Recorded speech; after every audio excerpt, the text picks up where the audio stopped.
ये घटना आज से काफी साल पुरानी है, जब मैंने काफी मशक्कत करके एक ऑटो लिया था। भले वो ऑटो सेकंड हैंड जरूर था, मगर मेरे लिए नए से कम नहीं था। उस समय मैं अपने गांव का पहला इंसान था जिसने ऑटो रिक्शा लिया था। पहले पहले तो मेरे गांव के लोग ऑटो में चढ़ने से डरते थे, लेकिन धीरे धीरे उनका भी डर खत्म हो गया। ऐसे ही काफी दिन गुजर गए और अब मुझे अच्छा खासा भाड़ा भी मिलने लगा। ज्यादातर मैं ऑटो को गांव के बस स्टॉप पर खड़ी करता, क्योंकि बस स्टॉप से ही मुझे ज्यादा सवारी मिलती। ऑटो चलाकर अब मेरी अच्छी खासी कमाई भी होने लगी थी और मेरे घर की आर्थिक हालत भी काफी सुधरने लगी थी। ठीक ऐसे ही एक दिन सुबह से छमछमाती बारिश के कारण रास्ते पर इंसान ना के बराबर दिख रहे थे, जिसका साफ साफ असर मेरे धंधे पर भी पड़ रहा था, क्योंकि आज मेरी कमाई बाकी दिनों से काफी कम हुई थी। मगर मैं हार मानने वालों में से नहीं था। मैं बस स्टॉप के बाहर अपनी ऑटो लेकर किसी सवारी के इंतजार में डटा रहा। काफी देर इंतजार करने के बाद जब मुझे कोई सवारी नहीं मिली तो मैं निराश होकर घर की तरफ जाने की तैयारी करने लगा। तो उस समय वक्त शाम के 5:30 बजे का हो रहा था। अभी मैं ऑटो स्टार्ट करने ही वाला था कि तभी एक आदमी चलकर मेरे पास आया और मुझसे बोला, भाई साहब, भूतगढ़ गांव चलोगे? भूतगढ़ गांव दरअसल आज से काफी सालों पहले उस गांव में भूत प्रेत काला जादू करने वाली डायनों का प्रकोप हुआ करता था, इसलिए उस गांव का नाम भूतगढ़ पड़ गया। लेकिन अब उस गांव के हालात पहले से काफी बेहतर हैं, जिस पर मैंने कहा, भूतगढ़ गांव अभी चलूंगा, मगर 50 रुपए लगेंगे। इस पर उस आदमी ने कहा, भाई साहब, मेरे पास सिर्फ 40 रुपए ही हैं। 40 रुपए कम नहीं होते थे, और ऐसे भी सुबह से मेरी ठीक ठाक कमाई नहीं हुई थी, इसलिए मैं इस भाड़े को हाथ से जाने देना नहीं चाहता था। जिस पर मैंने उस आदमी को ऑटो में बैठने को कहा और उसके बैठते ही मैंने ऑटो को भगाना शुरू कर दिया। मेरे यहाँ से वो गांव लगभग 27 किलोमीटर का सफर था, जहां जाने में मुझे करीबन 1.5 घंटों का वक्त लगने वाला था। चूंकि मौसम बरसात का था तो मैं ऑटो को धीरे ही चला रहा था। कुछ दूर आगे जाने के बाद मैंने जब अपनी घड़ी में वक्त देखा तो वक्त हो रहा था शाम के 6:30 बजे का, जिस कारण अंधेरे ने अपना डेरा जमाना शुरू कर दिया था। लेकिन अभी तक मैंने आधा सफर ही तय किया था, जिस कारण मैंने ऑटो की रफ्तार थोड़ी और बढ़ा दी। तकरीबन 1 घंटा ऑटो चलाने के बाद मैं भूतगढ़ गांव पहुंचा तो वो आदमी भूतगढ़ गांव के चौक पर ही उतर गया, जिसके बाद उस आदमी से पैसे लेकर मैं घर की तरफ आगे बढ़ने लगा। अब रात काफी हो चुकी थी, जिस कारण पूरा रास्ता पूरी तरह से सुनसान हो गया था। दूर दूर तक मेरे अलावा उस रास्ते पर कोई नहीं दिख रहा था। अंधेरे ने तो इस कदर उस रास्ते को घेर रखा था कि मेरी हेडलाइट की रोशनी भी उस अंधेरे के आगे ना के बराबर मालूम पड़ रही थी, और थोड़ा बहुत जो दिख रहा था वो भी तेज बारिश के कारण धुंधला धुंधला नजर आ रहा था। बीच बीच में गरजते बादलों की आवाज से डर के कारण बार बार मेरी आंखें बंद हो जा रही थीं। तेज छमछमाती बारिश ऊपर से काली अंधेरी रात रह रहकर एक ऐसे डर का अनुभव करा रही थी जिसे बता पाना शायद मेरे बस के बाहर है। रास्ता काफी खाली होने के कारण मैं ऑटो को काफी तेज भगा रहा था।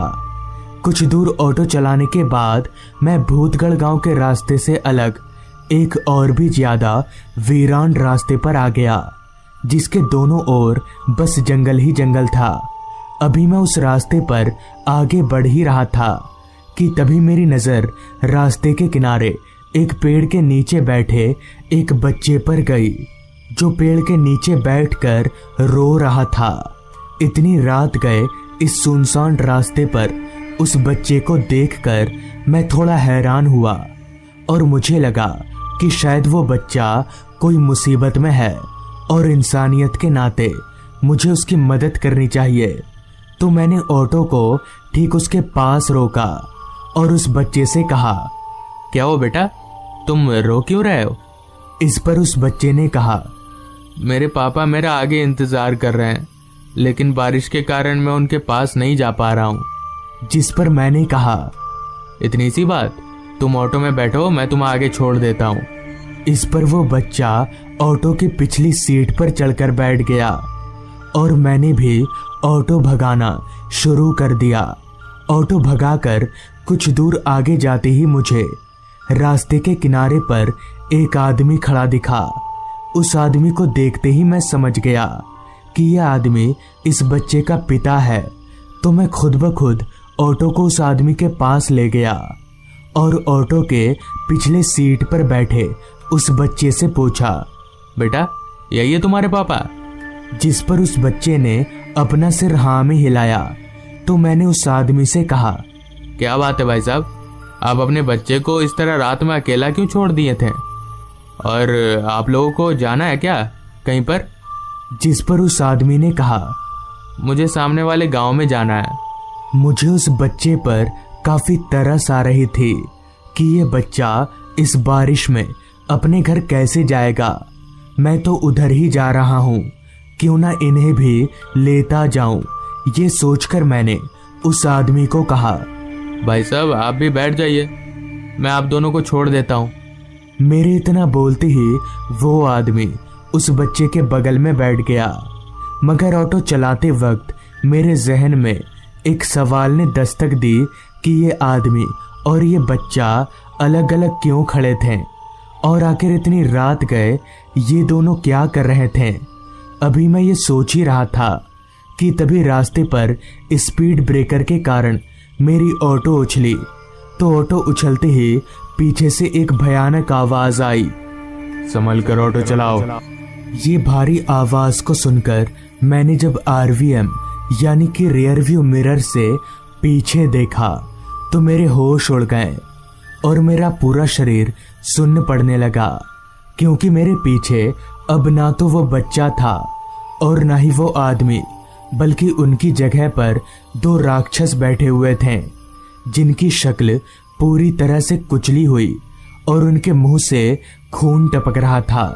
ये दृश्य देखकर मेरे शरीर का सारा खून एकदम से सूखने लगा, जिसके बाद मैंने झट से ऑटो को रास्ते के एक किनारे रोका और जैसे ही ऑटो से भागने के लिए बाहर निकला तो उनमें से एक शैतान ने अपना लंबा हाथ निकालकर मेरा गला पकड़ लिया और मेरे गले को जोर से दबाने लगा।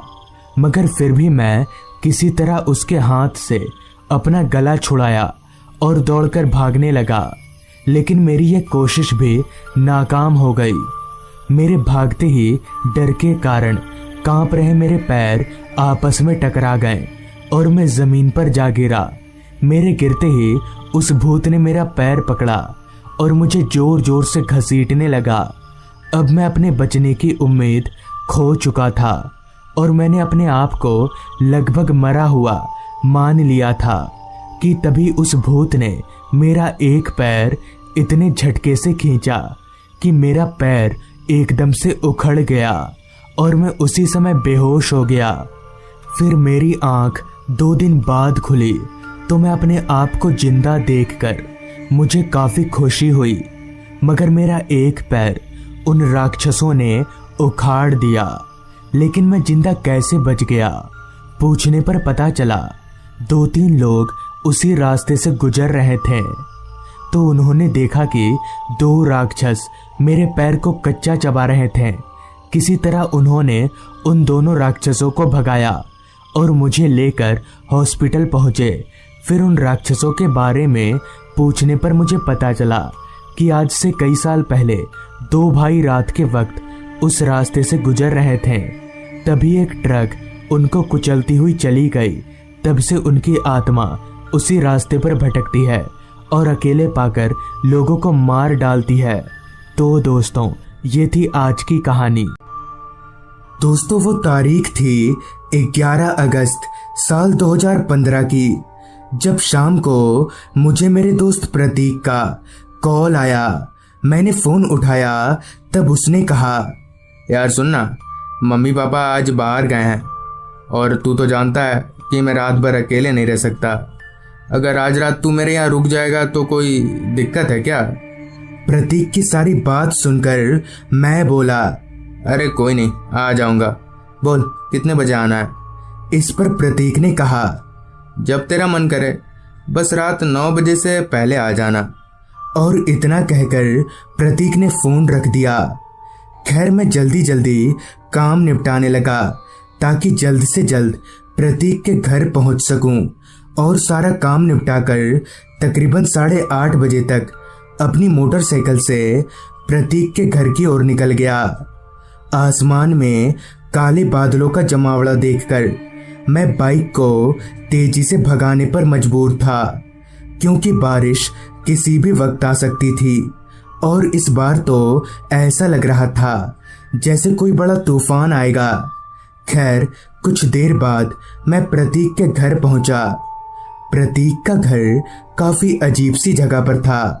आसपास ना तो वहां कोई दूसरा घर था और ना ही कोई दुकान, जिस पर मैंने मन ही मन कहा, अब पता चला साले को इतना बड़ा घर सस्ते में क्यों मिल गया। मेरी बाइक की आवाज सुनकर प्रतीक ने दरवाजा खोला। मैंने बाइक को घर की बाउंड्री के अंदर एक शेड के नीचे रख दिया ताकि अगर बारिश हो भी तो मेरी बाइक भीगे नहीं, और बाइक रखकर हम दोनों अंदर दाखिल हुए। प्रतीक का घर सच में काफी बड़ा था और इतने बड़े घर में अकेले प्रतीक तो क्या, कोई भी डर जाएगा। खैर, अभी मैं अपनी आंखें फाड़कर उस घर को निहार ही रहा था कि प्रतीक बोला, चल मेरे कमरे में, खाना मैंने बाहर से ही मंगवा लिया था, चल वही खाते हैं। प्रतीक के बोलते ही हम दोनों उसके कमरे की तरफ जाने लगे। फिर उसके कमरे में जाकर हमने कुछ देर बातें की और बातों ही बातों में मैंने प्रतीक से पूछा, यार तेरा इतना बड़ा घर है, तुम लोग एक वॉचमैन क्यों नहीं रख लेते हो? जिस पर प्रतीक ने अपनी पेशानी की लकीरों को चढ़ाते हुए कहा, हमने एक बार नहीं बल्कि 3-3 बार वॉचमैन रखा था, मगर सबने 2 दिन में नौकरी छोड़ दी। वो सब हमारे घर के पीछे जो कब। ये बोलते बोलते प्रतीक रुक गया। उसकी आधी अधूरी बात सुनकर मैं बोला, क्या क्या घर से थोड़ी दूरी पर क्या है? इस पर प्रतीक विषय बदलते हुए बोला, छोड़ना वो सब, चल खाना खाते हैं और सो जाते हैं, बहुत तेज बारिश आएगी लगता है, बाकी बात मैं कल सुबह बता दूंगा। फिर मैं और प्रतीक खाना खाने लगे। खाने का पहला निवाला अभी मेरे गले से नीचे उतरा भी नहीं था कि तेज हवाओं के चलते कमरे की खिड़कियां जोर जोर से बजने लगी। बाहर तूफान और बारिश दोनों ही शुरू हो चुकी थी। खाते खाते मैं उठा और खिड़की की ओर बढ़ने लगा। तभी मुझे किसी आदमी की चीख सुनाई पड़ी। मैं प्रतीक की ओर पलटा और बोला, यार शायद कोई चिल्ला रहा है। इस पर प्रतीक ने दीवार में टंगी घड़ी की ओर देखा। तब रात के 9 बज रहे थे और फिर वो बोला, ना ना तेरे कान बज रहे हैं, खिड़की बंद कर और आ जा यहाँ। मुझे भी लगा शायद ऐसा ही कुछ होगा, लिहाजा मैंने खिड़की बंद किया। खाना खाकर कुछ देर और हमने बातें की। फिर बिस्तर पर लेटे लेटे ही मैं कब सो गया कुछ याद नहीं। पता नहीं कितनी देर बाद, मगर जब मेरी आंख खुली तो मेरे कानों में वही चीख गूंज रही थी जिसे मैंने खिड़की बंद करते वक्त सुना था। मैं झट से उठकर बैठ गया और कमरे के चारों तरफ देखने लगा। हैरत की बात तो ये कि रूम की सारी खिड़कियां बंद होने के बावजूद भी वो आवाज मुझे साफ तौर पर सुनाई दे रही थी। मैंने प्रतीक की ओर देखा तो वो गहरी नींद में था और प्रतीक को देखने के दौरान ही मेरी नज़र तकिए के बीच में रखी बैटरी टॉर्च पर गई। मैंने वो टॉर्च उठाया और प्रतीक के कमरे से होकर घर से बाहर निकलने लगा, ये पता लगाने के इरादे से कि आखिर ये आवाज़ है किसकी और कहाँ से आ रही है। मैं जब घर से बाहर निकला तो तब तक बारिश और तूफान दोनों ही थम चुके थे, मगर वो चीखने की आवाज़ और तेज हो गई। लिहाजा मैं टॉर्च को आगे रखकर और उस आवाज़ को सुनते हुए उसकी ओर बढ़ने लगा। आसपास सिवाय मेरे और कोई इंसान नहीं था। मेरी कदमों के अलावा सिर्फ रात कीड़ों की आवाज़ ही थी उस रास्ते पर। उस आवाज़ का पीछा करते करते मैं प्रतीक के घर से थोड़ा दूर आ चुका था। तभी चलते चलते मेरे कदम एकदम से ठहर गए, क्योंकि वो आवाज़ एकदम तेज हो चुकी थी। इसका मतलब था कि आवाज़ यहीं कहीं से आ रही है। आसपास देखा तो पाया कि मेरी दाईं ओर एक पुराना सा कब्रिस्तान है, जिसकी दीवारें जगह जगह से टूटी हुई थी। अभी मैं उस कब्रिस्तान में जाने के लिए थोड़ा आगे बढ़ा ही था कि तभी पीछे से किसी ने मेरे कंधे पर हाथ रखा। मैं झट से पीछे मुड़ा तो प्रतीक था। तभी मैंने कहा, "हो, तू है? पर तू तो सो रहा था ना?" इस पर प्रतीक बोला, "वो सब छोड़, तू यहाँ क्या कर रहा है? तेरी छानबीन वाली आदत गई नहीं अभी तक? यहाँ रुकना ठीक नहीं है, चल घर चल।" इस पर मैंने बोला, "रुकना, यहाँ तक आ गए तो देखते हैं कि आवाज़ है किसकी।" जिस पर प्रतीक ने थोड़ा गुस्सा होते हुए कहा, "अबे तू पागल है क्या? तुझे इस कब्रिस्तान के बारे में भी पता नहीं है, इसलिए तू ऐसा बोल रहा है।" पहले पहले तो प्रतीक अंदर ना जाने की जिद पर अड़ा रहा, मगर जब मैंने जिद पकड़ी अंदर जाने की तो उसे झुकना ही पड़ा। फिर मैं और प्रतीक कब्रिस्तान की उस टूटी हुई दीवार को फान कर अंदर दाखिल हुए। तो जैसे ही हमने कब्रिस्तान के अंदर पैर रखा कि वो चीखने की आवाज़ और भी तेज हो गई। खैर मैं और प्रतीक आगे बढ़ते रहे। चूंकि वो कब्रिस्तान काफ़ी पुराना था, इसलिए कहाँ कब्र है और कहाँ जमीन उतना समझ नहीं आ रहा था। अभी हम लोग थोड़ा भीतर गए ही थे कि अचानक ही मुझे ऐसा लगने लगा जैसे किसी ने मेरा दाहिना पैर पकड़ कर रखा हो, क्योंकि मैं चलने के लिए अपना दाहिना पैर उठा नहीं पा रहा था। मैंने जब अपने पैर की ओर देखा तो मेरे पूरे शरीर में एक सिहरन सी दौड़ गई, क्योंकि जमीन से निकले एक हाथ ने मेरा पैर पकड़ रखा था। मैंने एक झटके से अपना पैर छुड़ाया, जिस पर प्रतीक ने कहा, "संभल कर चल, किसी कब्र में मत चढ़ जाना, देखा ना ये कब्रिस्तान कितना खतरनाक है।" अब मैं भी समझ गया था कि यहाँ सब कुछ गड़बड़ है, मगर मैं डरा नहीं और प्रतीक के साथ आगे बढ़ता रहा। अभी हम लोग उस जगह से थोड़ा आगे गए ही थे कि तभी मेरी नज़र पास ही में मिट्टी के टीले पर बैठे एक आदमी पर गई, जो कि अपना सिर झुकाए जोर जोर से रोए जा रहा था। उसकी चीख इतनी दर्दनाक और कर्कश थी कि मैं चुप नहीं रह पाया। "अरे भाई साहब, क्यों रो रहे हैं आप? और इतनी रात को कब्रिस्तान में क्या कर रहे हैं आप?" जिस पर उस आदमी ने कहा, मुझे अपने घर ले चलो। और ये बोलते हुए जैसे ही उस आदमी ने अपना चेहरा उठाया तो मेरे होश उड़ गए, क्योंकि उसका चेहरा पूरा सड़ा हुआ था, जिससे मांस लटक रहा था। ये सब देखकर मैं और प्रतीक वहां रुक नहीं पाए और हमने घर की ओर दौड़ लगा दी। कुछ देर ऐसे ही भागने के बाद प्रतीक ने कहा, ठीक है, वो कब्रिस्तान से बाहर नहीं आ पाएगा। देखा, मैंने कहा था ना, वो कब्रिस्तान भूतिया है और वहां से चीखने की आवाज़ें आती रहती हैं। चल ठीक है, तू डर मत। प्रतीक की सारी बात तो मुझे समझ आ गई, मगर एक बात अभी भी खटकती रही कि आखिर प्रतीक इतना हिम्मत वाला कब से हो गया। खैर कुछ ही देर में हम लोग प्रतीक के घर के दरवाजे पर थे। इससे पहले कि हम दोनों अंदर दाखिल होते हैं, प्रतीक ने कहा, तू चल, मैं 5 मिनट में आता हूँ। इस पर मैं बोला, कहाँ जा रहा है? इस पर उसने फिर से मुझे अंदर जाने को कहा, लिहाजा मैं अंदर चला गया। मगर जैसे ही मैंने प्रतीक के कमरे में जाने के लिए दरवाजा खोला तो मेरे पैरों तले जमीन खिसक गई, क्योंकि प्रतीक बेड पर आराम से सोया हुआ था। मगर ये कैसे हो सकता था? और आज भी ये सोचकर मेरी रूह कांप जाती है कि अगर उस रात मेरे साथ प्रतीक नहीं था तो वो था कौन? खैर, अब प्रतीक दूसरी जगह शिफ्ट हो चुका है। तो दोस्तों, ये थी दीपक जी की भेजी गई कहानी। अगर आपके पास भी ऐसी ही कोई कहानियां हैं तो हमारे साथ जरूर शेयर करें। तो मैं आर्यन जल्द ही मिलूंगा आपसे ऐसी ही एक कहानी के साथ।